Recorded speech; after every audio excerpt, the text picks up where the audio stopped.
Bonjour, nous continuons notre balade dans la connaissance. Aujourd'hui, je voudrais qu'on s'attelle un peu sur un certain petit nombre d'éléments, comme la coutume. Ensemble des dispositions sociales cohérentes et transmises par la tradition, par opposition à la loi écrite et dictée par une autorité politique. Coutume encore, habitude, usage propre aux mœurs d'un peuple, d'une région ou d'un groupe. Culture, ensemble des convictions partagées, de manières de voir et de faire qui orientent plus ou moins consciemment le comportement d'un individu ou d'un groupe. Religion, ensemble de croyances et de dogmes définissant le rapport de l'homme avec le sacré. Voilà quelques petits mots que nous utilisons constamment dans notre société. Et il s'avère donc que maintenant, l'auteur de la société, l'auteur du groupe, l'auteur de la population, l'auteur des races, l'auteur des ethnies est en train d'interpeller ses objets d'art, ses œuvres, son initiative, sa responsabilité que nous sommes. S'il trouvait que tout allait bien,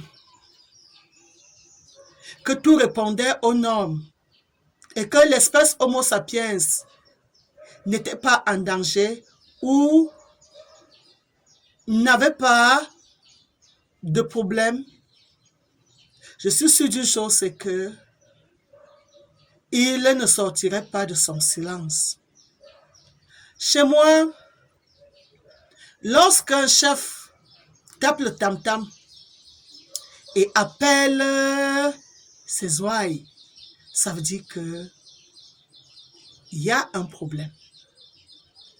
Ou il veut interpeller pour qu'il y ait une avancée, une correction, une amélioration, ou il veut juste que un certain nombre de litiges trouvent des solutions, et c'est par rapport à ça qu'un chef appelle. Moi, j'appelle Dieu le chef de l'humanité, dans le sens où, pour que cette espèce soit sur cette planète Terre, c'est lui qui l'a pensé, c'est lui qui l'a réfléchi, c'est lui qui a investi pour le mettre sur pied, c'est lui qui a choisi le matériel et le matériau qu'il fallait, c'est lui qui décide de notre alimentation, de nos capacités. C'est lui qui a introduit en nous des intelligences. C'est lui qui nous a donné conscience. C'est lui seul qui sait donc quelles sont ses attentes en créant cette espèce. Et si notre espèce ne répond plus aux critères de son investissement, vous voyez bien qu'il va nous donner des avertissements. Il va attirer notre attention sur un nombre d'actes que nous posons.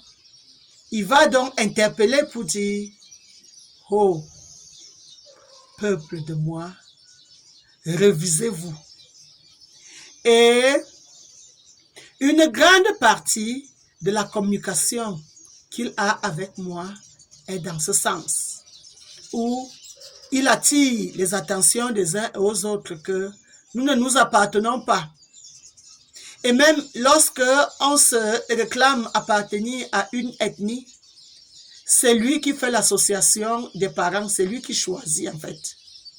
C'est lui qui choisit que ton père soit de l'Est et que ta mère soit de l'Ouest. Ou que ton père soit de l'Est et que ta maman soit également de l'Est. C'est lui qui choisit les appartenances. Et ainsi, il nous fait naître dans des familles choisies par lui. Aucun être humain n'a choisi la famille où il est allé naître. On est donc tous un peu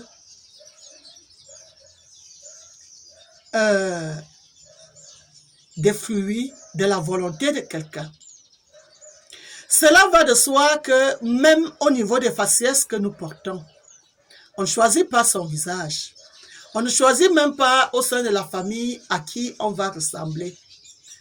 On ne choisit même pas quelle taille on aura, quel teint on aura. Non. C'est ça qui fait donc de nous des fruits du travail d'un Dieu. Maintenant donc, lui il a déjà donc travaillé dur, il a donc investi comme ça pour qu'on soit. À notre tour de prendre donc nos responsabilités. Il arrive donc que quelqu'un animé par la paresse passe le temps à dormir et quand à la fin il n'a pas de résultat, il dit Dieu le voulait. Il arrive que quelqu'un, d'une façon consciente, se met à mentir aux autres et les amener à poser des actes qui ne sied pas à la volonté du Dieu qui les a créés. Quand le résultat est négatif, on dit Dieu le voulait, ce fut sa volonté. Il arrive que certains utilisent mal leur potentiel, par exemple en énergie, et lorsqu'ils sont épuisés, ils disent c'est Dieu qui le voulait. Il arrive que les humains prennent un type de décision. Par exemple, quelqu'un décide que je vais être végétarien. Un autre dit non, moi je me sens à l'aise à manger un peu de tout, en les équilibrant. Il arrive qu'un autre décide que non, moi je vais juste consommer des fruits pendant beaucoup de temps. C'est un choix et c'est notre responsabilité. Il faut bien qu'on comprenne donc qu'il y a responsabilité humaine et il y a responsabilité divine. Lorsque notre société oriente notre conscience vers un certain type de comportement, si le Dieu qui nous a fait n'est pas fier de ce type de résultat, il va intervenir. Si je regarde juste les mains, l'homme comme femme, tous nous avons les mains. Un travail où ce sont les mains qui doivent intervenir et où le sexe n'est pas censé intervenir. On verra le travail fait, on admirera le résultat. On n'a pas besoin de connaître quel est le sexe qui a posé cet acte. Il arrive donc un tas de cultures et un tas de religions soit en train de supprimer l'activité ou des femmes ou des hommes et ils escomptent un résultat. Je m'explique. Tout homme qui a les mains, tout être qui a les mains peut bien laver les assiettes. Mais vous allez arriver dans certaines cultures où on dit c'est la femme qui lave les assiettes. L'homme est là. Si les deux s'y mettaient et disaient nous sommes tous des êtres humains, nous devons tous mettre la main à la tâche, la société serait beaucoup plus orientée et mieux orientée et celui qui a fait cette société sera fier d'avoir fait des travailleurs. Mais non. Il y a déjà des sociétés qui empêchent le bon fonctionnement parce qu'on dit tel travail c'est pour tel sexe, tel autre c'est pour tel sexe et ne reconnaissent même pas alors ce que d'une façon naturelle a été attribué à un sexe ou un genre. Dieu veut donc qu'on devienne un peu réaliste. Le réalisme c'est quoi? Disposition à voir la réalité telle qu'elle est et agir en conséquence. Caractère de ce qui est une description objective de la réalité, y compris de ses aspects les plus crus. La réalité, caractère de ce qui est réel, de ce qui existe effectivement, de ce qui existe effectivement, par opposition à ce qui est imaginé ou fictif. Dieu trouve que le monde d'aujourd'hui vit beaucoup plus dans l'imagination. Il veut qu'on descende de l'imagination et qu'on pose les deux pieds sur terre.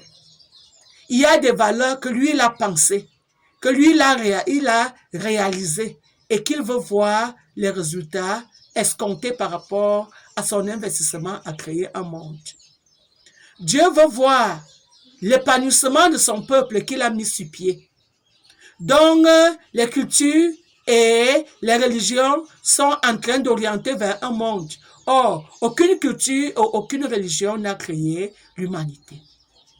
Le Créateur, donc des humains, interpelle les humains à comprendre que nous avons la même origine, que nous vivons sur la même terre et que nous consommons les mêmes aliments et que nous avons tous besoin des mêmes produits et qu'on prenne conscience qu'on a un même et unique Dieu qui créa nous tous.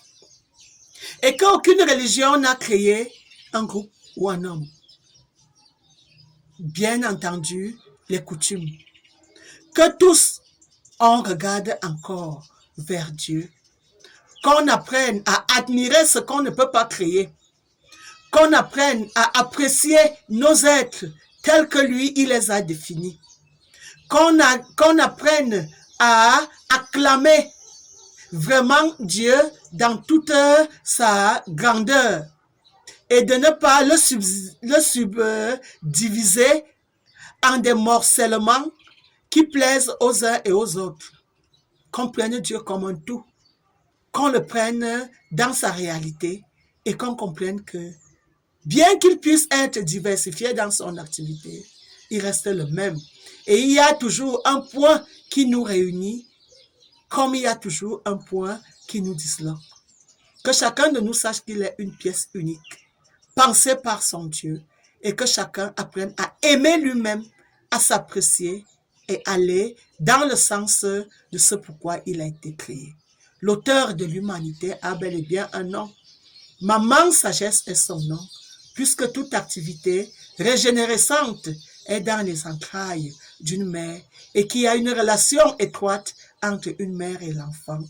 La mère de l'univers interpelle l'univers tout entier avec son contenu. Maman Sagesse est son nom. Moi, Maman Bouquet, je vous reviens bientôt pour titiller un peu la conscience.